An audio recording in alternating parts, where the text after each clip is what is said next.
Los asesinos de los corazones solitarios. Guión original de Mariana Muñoz Nava. Esta es una historia real que ha inspirado 3 películas: Amantes sanguinarios, Los asesinos de la luna de miel, Amores asesinos con John Travolta, Jared Leto y Salma Hayek, y la cinta mexicana Profundo Carmesí, dirigida por Arturo Ripstein. Quizás la mejor versión de esta historia. Un episodio de la serie de televisión Cold Case retomó la historia. Su impacto se reflejó también en la canción Sgt. Pepper's Lonely Hearts Club Band, canción de los Beatles, inspirada en esta pareja de asesinos, incluida en el disco del mismo nombre. No sé por qué hice todo lo que hice. O tal vez sí, pero no me atrevo ni a pensarlo. Tal vez fue que me vengué en esas mujeres de lo poca cosa que me sentía. Fui un monstruo y todo se fue acomodando para toparme con un monstruo igual a mí, y el resultado fue todo lo que sucedió. Mi nombre es Raymond Fernández Martínez. Nací el 17 de diciembre de 1914 en Hawái. Mis padres eran españoles. Mi padre era un obrero, un hombre rudo. Me veía como un niño, pequeño y débil. Nunca fui su preferido. Después nos trasladamos a Estados Unidos, a una finca que mi padre compró en Fairfield, Connecticut. A pesar de que era muy inteligente, siempre me encargaban las tareas más desagradables. Mi padre siempre me vio poca cosa. Ni siquiera me dejó ir al colegio. Me hacía sentir una mierda, y para acabarla de joder, a los 16 años me sorprendieron robando pollos. Los padres de mis otros 2 cómplices pagaron sus fianzas, pero mi papá se negó y pasé 2 meses en prisión. Durante la Gran Depresión de los años 30, nos fuimos al sur de España. Mi padre se convirtió en un importante hombre de negocios y llegó a ser alcalde de Orgiva. A los 20 años me casé y durante la Segunda Guerra Mundial me fui a Gibraltar, donde trabajé como vendedor de helados. A la vez, era espía para el gobierno británico. En 1949 fui arrestado y el Departamento de Defensa y Seguridad de Gibraltar dijo de mí: Raymond Fernández es totalmente leal a la causa aliada y ha desempeñado sus deberes, algunas veces difíciles y peligrosos, perfectamente. No importaba este hecho. Mi padre me siguió viendo como una mierda. Al haber nacido en Hawái, era ciudadano estadounidense y en 1945 regresé solo a América. Durante el viaje por mar hacia Curazao, en las Islas Occidentales, tuvo lugar el accidente que cambió mi vida. Bueno, según yo. Fue una herida en la cabeza lo que me convirtió en un maníaco. En diciembre de 1945, estando en el mar, se cayó una escotilla y me golpeó en la cabeza con tanta fuerza que me traspasó el cráneo y lesionó mi cerebro, dejándome una profunda cicatriz. Sobreviví de milagro.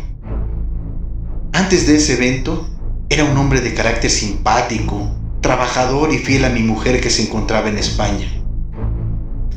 Después del accidente y tras pasar 10 semanas en el hospital, me convertí en un criminal. Poco después de abandonar el hospital en marzo de 1946, en Mobile, Alabama, intenté pasar por la aduana un cargamento ilegal.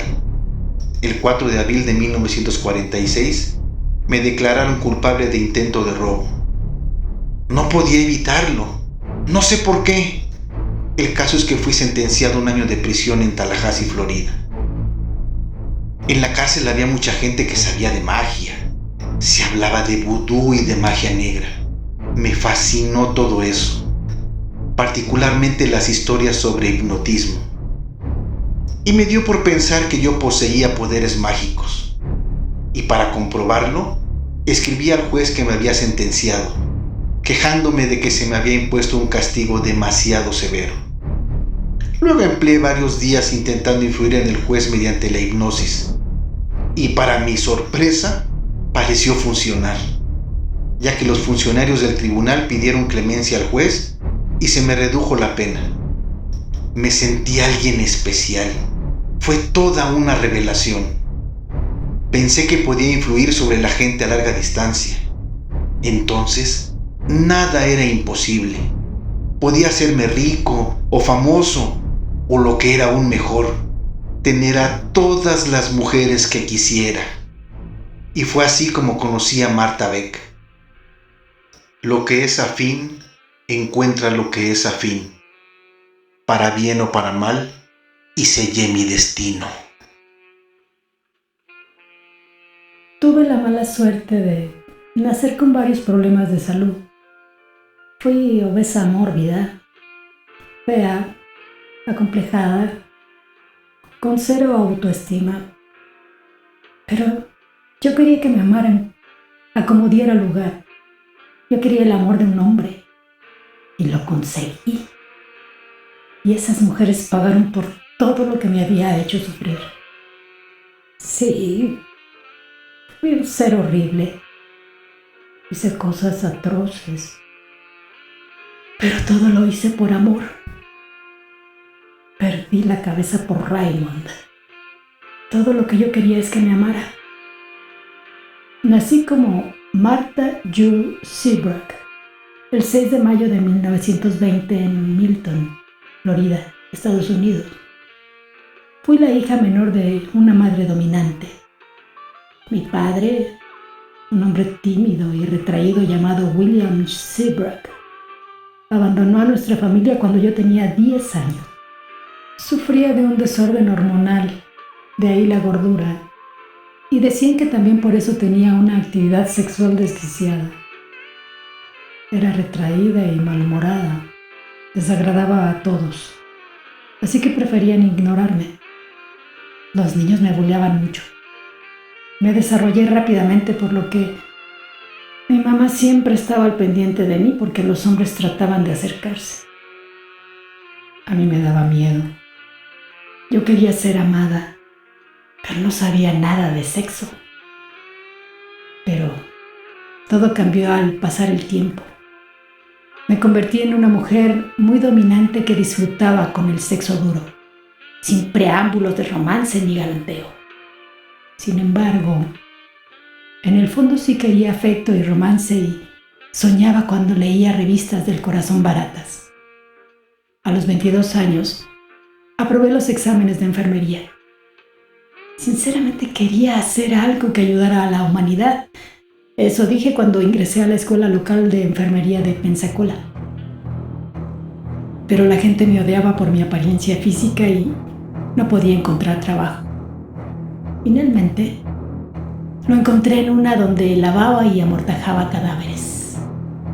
Y mi tiempo libre lo dedicaba a leer revistas del corazón y soñar. Pero no estaba bien, así que estuve al borde de un colapso nervioso, por lo que decidí irme a California. Allí encontré trabajo en un hospital y, pues nada, que me puse a acosar a los hombres que esperaban en las paradas de autobús. Sí, ya sé, era patética. Hasta que uno me dejó embarazada. El tipo terminó conmigo cuando intentó suicidarse y yo casi sufrí un colapso nervioso que me dejó amnésica. Al volver a Pensacola, le mentí a mi familia y a mis amigos. Les dije que me había casado con un oficial de la Marina que había muerto en la guerra. Después de dar a luz a mi hijo, trabajé en el hospital en el que había nacido.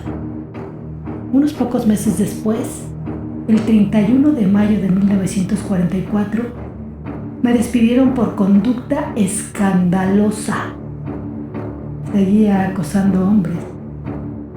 El 13 de diciembre de ese mismo año me casé con un conductor de autobús llamado Alfred Beck. 6 meses después estaba embarazada de nuevo.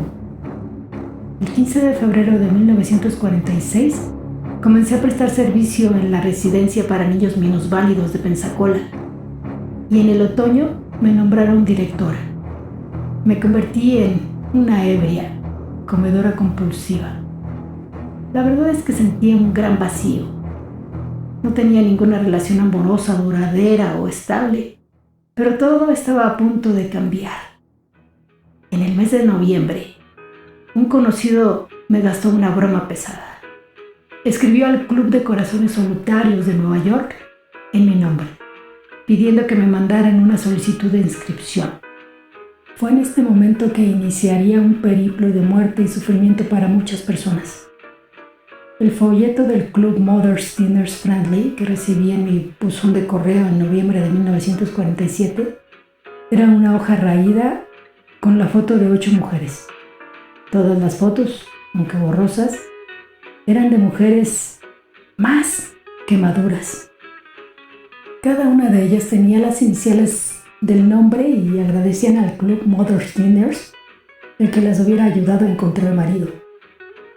Cuando hice la solicitud, dije que la gente que me conocía decía que yo era ingeniosa, vivaz y con mucha personalidad. Por supuesto, nunca mencioné que había llegado a pesar más de 120 kilos y que tenía 2 hijos. A pesar de mis dudas, envié la carta y $5 a Nueva York. En cuanto a mí, me sentía dominado por un desenfreno sexual desorbitado. Me gustaban todas, jóvenes, viejas, bellas, feas, gordas, flacas, lo que fuera. Me acosté con más de un centenar de mujeres. De vuelta en Nueva York, en diciembre de 1946, me quedé con unos parientes que esperaban ver al Raymond habitual, el hombre tímido y formal de modales impecables, y se encontraron con un maníaco de ojos hundidos que deliraba sobre magia e hipnotismo. Luego me dio por utilizar mis poderes para dominar a las mujeres, así que según lo que había leído de vudú, solo necesitaba un mechón de cabello o incluso una carta para dominarlas. En la ciudad de Nueva York abundan mujeres solas de mediana edad que deseaban tener un romance. Muchas se anunciaban en las revistas de corazones solitarios. De uno de estos clubs era el Mother Dinners Friendly Club, donde conseguí una lista de direcciones.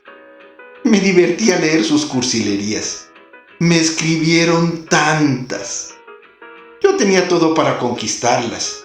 Era educado, encantador y seguro de mí mismo. Alto y delgado, de tez pálida y ojos oscuros. Eran tan frágiles muchas de ellas. Se enamoraron de mí a primera vista.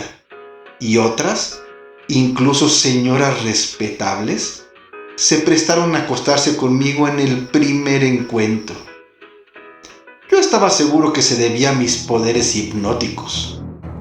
Cuando una mujer se oponía a mis deseos, acudía a rituales ocultos, como el de esparcir sobre las cartas que escribía unos polvos mágicos que había comprado en una tienda jamaiquina de Nueva York.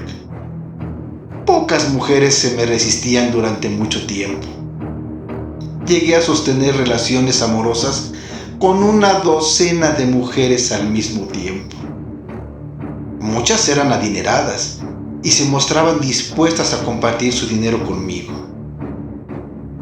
En la primavera de 1947, conocí a una cocinera de mediana edad llamada Jane Lucilla Wilson Thompson, que vivía con su madre en un apartamento en la calle Oeste 139.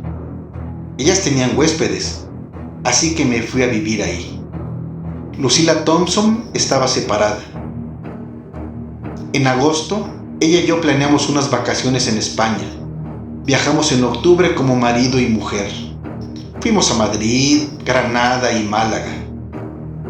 Como yo era un hombre absurdo e irracional, me llevé a Lucilla Thompson a conocer a mi verdadera mujer encarnación y a mis 4 hijos que vivían en la línea, en una sola habitación de una desmantelada hostería. Todo iba bien.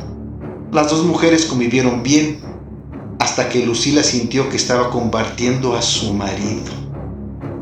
La noche del 7 de noviembre de 1947, hizo una escena. Le dio un ataque de rabia y amenazó con volver sola a Estados Unidos. Nada más eso me faltaba, que me hiciera una escena. Así que tuve que deshacerme de ella. A la mañana siguiente, Lucila apareció muerta en su habitación del Hotel Sevilla. Un médico local diagnosticó un ataque al corazón derivado de una gastroenteritis. Como no fui sospechoso, pude dejar la ciudad al día siguiente. El 29 de noviembre me embarqué rumbo a Nueva York. Pero siempre hay una mosca en la leche. Y a principios de 1948, una mujer inglesa apellidada White declaró en el consulado de Estados Unidos en la línea que sospechaba que Lucila Thompson había sido asesinada. Estas dos se conocieron en el viaje a España y luego se siguieron escribiendo. La señora White dijo que yo, el marido de su amiga, era bastante más joven que ella y que no la dejaba hablar con otros pasajeros. Como era tan necia, la policía de la línea descubrió que yo había adquirido una sustancia en la farmacia del hotel 2 días antes de la muerte de su esposa. Esta provocaba los mismos síntomas que el de un ataque al corazón. Pero como el cadáver de Lucila se hallaba en avanzado estado de descomposición, no se le pudo practicar una autopsia. En diciembre de 1947, regresé al apartamento de Lucila en Nueva York. Me presenté ante su madre, Pearl Wilson, con un documento que me nombraba único heredero de la propiedad de su hija, y lo creyó porque estaba tan deprimida que no cuestionó la autenticidad. Era tan obvio que era falso. Lo que hice con la pobre incauta de Lucila fue que firmara en 2 hojas de papel en blanco y sobre ellas redacté el documento. Después de esto, volví a escribirme con mujeres solitarias. Fue así como le escribí a una chica de 26 años que era directora de una residencia para niños minusválidos y tenía su propio apartamento. Era nada menos que Martha Beck. Cuando la conocí me quedé sorprendido. Era una mujer gordísima y muy fea, pero no me importaba. Tal vez era rica, así que apechugué y la acompañé a su casa. Me ofreció una abundante cena. Todo el tiempo hablaba de su aspecto y sus defectos. Estaba muy acomplejada. Hola, mucho gusto. Soy Marta. Seguro no esperabas que yo fuera como soy, así de gorda. Sé que no soy atractiva. En cambio, tú eres tan guapo. No seas cruel contigo. Todas las mujeres son bellas. Tú lo eres. Me dijo que había estado casada 2 veces y que tenía 2 hijos. Pronto la situación se tornó peligrosa. Como era obvio que sucedería, una vez más se enamoró locamente de mí esta mujer y se convenció de que por fin sus deseos se habían hecho realidad al encontrar un amante tan romántico. La verdad, cuando me confesó su amor, me asusté. Y además, resultó ser pobre. Después de pasar 2 días en Florida con ella, me despedí con fingido pesar y regresé a Nueva York. Ella me escribió una serie de cartas de amor, pero en enero de 1948 le contesté: Marta, has malinterpretado mis sentimientos. Yo solo siento respeto por ti. No nos volveremos a ver. La loca mujer entonces dejó a sus hijos con una vecina. Volvió a su casa, encendió el horno y metió la cabeza. La vecina, preocupada por el estado en que había visto a su amiga, fue a su casa a ver qué pasaba y al percibir el olor a gas, llamó a la policía. Martha Beck había escrito una nota de despedida para mí. Pocos días más tarde, recibí una carta en la que ella describía su intento de suicidio. Y yo estúpidamente le contesté con una carta afectuosa en la que la invitaba a Nueva York. Marta salió disparada a buscarme y se volvió loca de felicidad conmigo.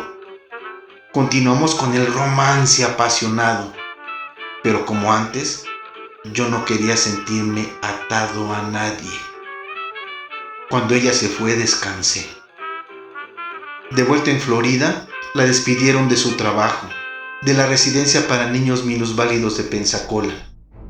No le dieron ninguna explicación, pero se enteraron de la tórrida relación entre Marta y yo e hicieron un escándalo. Pueblo chico, chisme grande. Ella intentó defenderse, buscó ayuda con los periódicos locales que la ayudaran, pero fue a peor la cosa. La publicidad sobre el escándalo se disparó y se le garantizó que nunca volvería a encontrar trabajo como enfermera en Florida. El 18 de enero de 1948, Marta me dejó estupefacto. Fue a mi casa de Nueva York con sus hijos. De ninguna manera puedo aceptar a tus hijos en mi casa. No te preocupes, yo me las arreglaré. Se los voy a llevar a mi madre a Florida. Hasta entonces había sido una madre devota. A partir de este momento cambió. No volvió a mostrar ningún interés en sus hijos. De hecho, jamás volvería a verlos, afortunadamente para ellos. Una vez instalada en mi casa, no perdió el tiempo y obligó a la madre de Lucila Thompson a abandonar el apartamento. Una vez que nos quedamos solos, le confesé la verdad. Marta, no puedo casarme contigo. La verdad es que mi modo de ganarme la vida es engañando mujeres solitarias, seduciéndolas para sacarles su dinero. Marta se quedó patidifusa. De inmediato, ella me dijo suplicando: «No me importa, yo te seguiré, haré lo que me pidas. Yo te ayudaré a conquistar esas mujeres, pero no me dejes». La siguiente víctima fue la señora Esther Henn, una viuda jubilada, profesora de un colegio de Pensilvania. Después de un breve noviazgo, le propuse matrimonio. Pero Marta era demasiado celosa y no quería dejarme ir, así que la tuve que presentar como mi hermana, por lo que los tres viajamos en el coche de mi novia hasta Fairfax, Virginia, donde Esther y yo nos casamos el 28 de febrero de 1948, convirtiéndome en bígamo. De vuelta al apartamento en la calle Este 139 de Nueva York, hice todo lo que pude para apropiarme del dinero y las propiedades de mi nueva esposa. Pero ella fue muy lista. No me quiso ceder las pólizas de seguro ni su pensión como profesora. Escuchó rumores de otros inquilinos sobre la sospechosa muerte de Lucila Thompson, así que huyó a Pensilvania. Allí consiguió, a través de procedimientos legales, recuperar su coche y $300. Ahí comenzaron mis problemas. Una de las mujeres con la que salía se quedó embarazada y quería casarse conmigo. Decidí vender el apartamento e ir en busca de nuevas víctimas. Por medio del club Mother Dinners Friendly, encontré a Myrtle Young, de Green Forest, Arkansas. Cuando Marta y yo nos presentamos como hermanos, la señora Young se quedó encantada. Me casé por segunda vez, bígamo por segunda ocasión, al casarme por lo civil en el condado de Cook, Illinois, el 14 de agosto de 1948. Durante la luna de miel en Chicago, la recién casada se fue impacientando.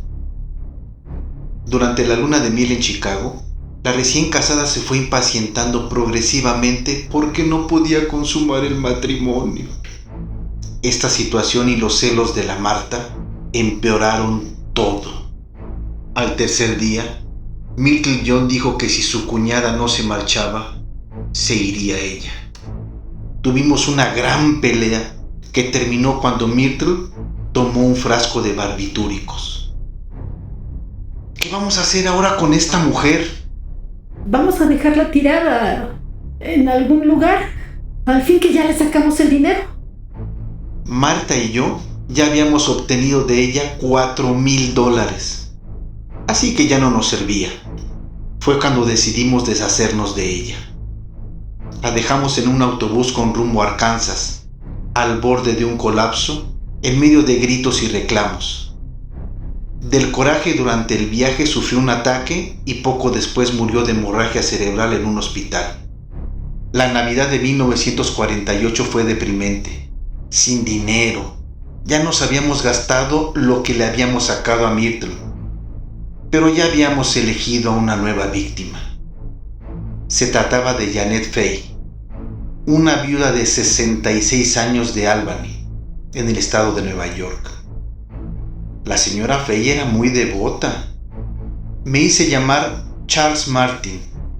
Le escribí diciéndole que compartía sus creencias religiosas. Fue fácil entablar amistad con ella. Quedé en irla a visitar el día de Año Nuevo de 1949. Me presenté en el apartamento de la señora Fay acompañado de mi obesa hermana. Le salí con el cuento de que había perdido mi cartera el día anterior, porque lo que le pedí si nos podíamos quedar en su casa hasta que nos llegara más dinero. La señora Fay accedió enseguida. Estaba fascinada conmigo. Ni tardo ni perezoso, el 2 de enero le propuse matrimonio. Ella aceptó mi propuesta y al día siguiente retiró $2,500 de su cuenta corriente. Después, los tres fuimos al nuevo apartamento que Marta y yo habíamos alquilado en Long Island. Janet Fay, la pobre, confiaba ciegamente en mí. Al llegar ahí, me endosó 2 cheques por un total de $3,500. Sin embargo, esa misma noche empezó a pensar que se había precipitado. Ella y Marta durmieron en la misma cama. Janet la acosó con preguntas sobre mi infancia, pero Marta la evadió. Finalmente, la señora Fay perdió los estribos y le gritó: «Aunque seas la hermana de Charles, no permitiré que vivas con nosotros cuando estemos casados». Saltó de la cama y me despertó para explicarme lo ocurrido. Marta la siguió en un ataque de celos y sin más la golpeó en la sien con un martillo dejándola inconsciente. Siguió pegándole hasta matarla. «Por Dios, Marta, ¿pero qué has hecho? Voy a llamar a la policía». Está muerta. Aterrorizado, ayudé a Marta a limpiar la sangre y cubrir con una toalla la cabeza de Fay. Al día siguiente, 4 de enero de 1949, compramos un gran baúl y la metimos ahí. 7 días después la enterramos bajo una capa de cemento en la casa alquilada en Queens. Yo seguía creyendo en mis poderes mágicos y no tenía el menor remordimiento por las muertes que íbamos ocasionando. El mismo día en que la viuda Fay fue asesinada, recibí una carta de Delphine Downing, una viuda de 41 años que vivía en Grand Rapids, Michigan, con su hija de 2 años, Rainel. Me presenté con ella como Charles Martin y llegué con mi hermana la obesa. En pocos días, Myrtle dormía conmigo, mientras Marta se moría de celos y rabia. El domingo 27 de febrero de 1949, Marta le dio unos somníferos. Cuando ella quedó profundamente dormida, yo le envolví la cabeza con una sábana y la maté con el revólver de su ex marido. Una vez hecho esto, sufrí un colapso nervioso. Estaba aturdido y desmoralizado por lo que acababa de hacer. Marta se hizo cargo de todo. Enterramos el cadáver en el sótano bajo una capa de cemento. Yo casi me desmayo. Me preguntaba una y otra vez, ¿qué vamos a hacer? Durante 2 días estuvimos discutiendo qué haríamos con la hijita. La niña nos rehuía y se negaba a comer. Sabíamos que llamaríamos la atención si la dejábamos en un orfanato. Finalmente, yo le ordené que la matara. La ahogó en una tina de lavar la ropa.